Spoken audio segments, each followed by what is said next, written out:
Hi hello friends, welcome to C E T fighters YouTube channel. ನೀವೇನಾದರೂ ಇದೇ ಮೊದಲ ಬಾರಿಗೆ ನಮ್ಮ ಚಾನಲನ್ನು ನೋಡ್ತಾ ಇದ್ದರೆ ಆದಷ್ಟು ಚಾನಲ್ಗೆ ಸಬ್ಸ್ಕ್ರೈಬ್ ಮಾಡಿಕೊಂಡು ಪಕ್ಕದಲ್ಲಿರುವಂಥ ಬೆಲ್ಲೈಕನ್ನ ಆಲ್ ಅಂತ ಹೊತ್ಕೊಳ್ಳಿ.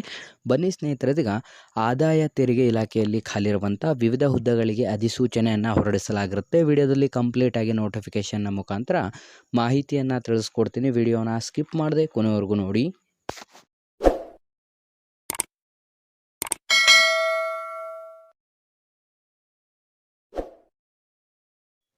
ಇಲ್ಲಿ ಕಾಣಿಸ್ತಾ ಇದೆ ನೋಡಿ, ಇಲಾಖೆಯ ಹೆಸರನ್ನು ನೋಡಿದ್ರೆ ಆದಾಯ ತೆರಿಗೆ ಇಲಾಖೆಯ ಅಧಿಸೂಚನೆ ಆಗಿದ್ದು ಒಟ್ಟು ವಿವಿಧ ಹುದ್ದೆಗಳಿಗೆ ಅಧಿಸೂಚನೆಯನ್ನು ಹೊರಡಿಸಲಾಗಿರುತ್ತೆ. ಇಲ್ಲಿ ಖಾಲಿರುವಂಥ ಒಟ್ಟು 56 ಹುದ್ದೆಗಳ ಅಧಿಸೂಚನೆ ಆಗಿದ್ದು ಕಂಪ್ಲೀಟಾಗಿ ಆನ್ಲೈನ್ನ ಮುಖಾಂತರ ಅರ್ಜಿಗಳನ್ನು ಸಲ್ಲಿಸಬೇಕು. ಆಯ್ಕೆಯಾದಂಥ ಅಭ್ಯರ್ಥಿಗಳಿಗೆ ಸಂಪೂರ್ಣ ನಮ್ಮ ಭಾರತದಾದ್ಯಂತ ನೇಮಕಾತಿಯಾಗಿದ್ದು, ನೀವೇನಾದರೂ ಹೊಸ ವಿದ್ಯಾರ್ಥಿಗಳಾಗಿದ್ದರೆ ಡಿಸ್ಕ್ರಿಪ್ಷನಲ್ಲಿರುವಂಥ ನಮ್ಮ ಟೆಲಿಗ್ರಾಮ್ ಗ್ರೂಪ್ ಮತ್ತು ವಾಟ್ಸಪ್ ಗ್ರೂಪ್ಗಳಿಗೆ ಜಾಯ್ನ್ ಆಗಿ.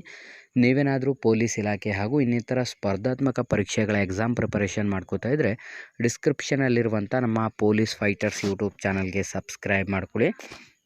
ಖಾಲಿ ಇರುವಂಥ ಹುದ್ದೆಗಳ ವಿವರವನ್ನು ನೋಡ್ತಾ ಹೋದಾದರೆ ಸ್ಟೀನೋಗ್ರಾಫರ್ ಗ್ರೇಡ್ ಸೆಕೆಂಡಲ್ಲಿ 2 ಹುದ್ದೆಗಳು, ತೆರಿಗೆ ಸಹಾಯಕ ಪದವಿಯಲ್ಲಿ 28 ಮತ್ತು ಮಲ್ಟಿ ಟಾಸ್ಕಿಂಗ್ ಸ್ಟಾಫ್ 26, ಒಟ್ಟು ಟೋಟಲ್ 56 ಹುದ್ದೆಗಳಿಗೆ ಅಧಿಸೂಚನೆ ಹೊರಡಿಸಲಾಗಿರುತ್ತೆ.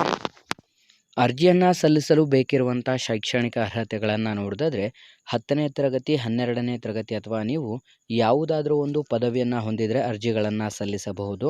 ಕನಿಷ್ಠ 18 ವರ್ಷದಿಂದ ಗರಿಷ್ಠ 27 ವರ್ಷದ ಒಳಗಡೆ ಇದ್ದರೆ ಸಾಕು ಅಧಿಸೂಚನೆಗೆ ಅರ್ಜಿಗಳನ್ನು ಸಲ್ಲಿಸಬಹುದು. ಮತ್ತು ವಯೋಮಿತಿ ಸಡಿಲಿಕೆಯನ್ನು ನೋಡಿದ್ರೆ ಸಾಮಾನ್ಯ ಮತ್ತು OBC ಅಭ್ಯರ್ಥಿಗಳಿಗೆ 5 ವರ್ಷ ಹಾಗೂ SC ST ಅಭ್ಯರ್ಥಿಗಳಿಗೆ 10 ವರ್ಷ ವಯೋಮಿತಿ ಸಡಿಲಿಕೆಯನ್ನು ಕೂಡ ನಿಗದಿಪಡಿಸಲಾಗಿರುತ್ತೆ. ಆಯ್ಕೆಯಾದಂಥ ಅಭ್ಯರ್ಥಿಗಳಿಗೆ 25,500 ರೂಪಾಯಿಂದ 81,100 ರೂಪಾಯಿವರೆಗೂ ಪ್ರತಿ ತಿಂಗಳ ಮಾಸಿಕ ವೇತನವನ್ನು ನಿಗದಿಪಡಿಸಲಾಗಿರುತ್ತೆ. ಅರ್ಜಿ ಶುಲ್ಕವನ್ನು ನೋಡಿದ್ರೆ ಯಾವುದೇ ರೀತಿಯಾದಂಥ ಅರ್ಜಿ ಶುಲ್ಕವಿರೋದಿಲ್ಲ. ಫ್ರೀ ಆಫ್ ಕಾಸ್ಟ್ನ ಮೂಲಕ ಎಲ್ಲ ವಿದ್ಯಾರ್ಥಿಗಳಿಗೆ ಅರ್ಜಿಗಳನ್ನು ಸಲ್ಲಿಸಬಹುದಾಗಿರುತ್ತೆ.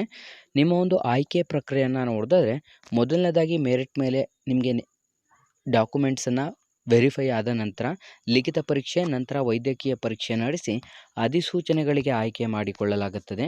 ಪ್ರಮುಖ ದಿನಾಂಕಗಳನ್ನು ನೋಡ್ತಾ ಹೋಗೋದಾದರೆ ಅರ್ಜಿ ಸಲ್ಲಿಸಲು 15 ಮಾರ್ಚ್ 2025ರಿಂದ ಅಧಿಸೂಚನೆಗೆ ಅರ್ಜಿ ಸಲ್ಲಿಕೆ ಪ್ರಾರಂಭವಾದರೆ 5 ಏಪ್ರಿಲ್ 2025 ಕೊನೆಯ ದಿನಾಂಕವಾಗಿರುತ್ತೆ. ಹಾಗಾಗಿ ಆದಷ್ಟು ವಿದ್ಯಾರ್ಥಿಗಳು ಯಾರೆಲ್ಲ ವಿಡಿಯೋಸ್ನ ನೋಡ್ತಾ ಇದ್ದೀರಾ ಈ ಒಂದು ಉದ್ಯೋಗ ಮಾಹಿತಿಗೆ ಹಿಂದೆ ಅರ್ಜಿಗಳನ್ನು ಸಲ್ಲಿಸಿ ಮತ್ತು ಈ ಒಂದು ಉದ್ಯೋಗ ಮಾಹಿತಿಯನ್ನು ಲೈಕ್ ಮಾಡಿ ಹಾಗೂ ಹೆಚ್ಚಿನ ಉದ್ಯೋಗ ಮಾಹಿತಿಗಳಿಗಾಗಿ ನಮ್ಮ ಚಾನಲ್ಗೆ ಸಬ್ಸ್ಕ್ರೈಬ್ ಮಾಡ್ಕೊಳ್ಳಿ ಅಂತ ತಿಳಿಸ್ತಾ ಇದ್ದೀವಿ ಸ್ನೇಹಿತರೆ.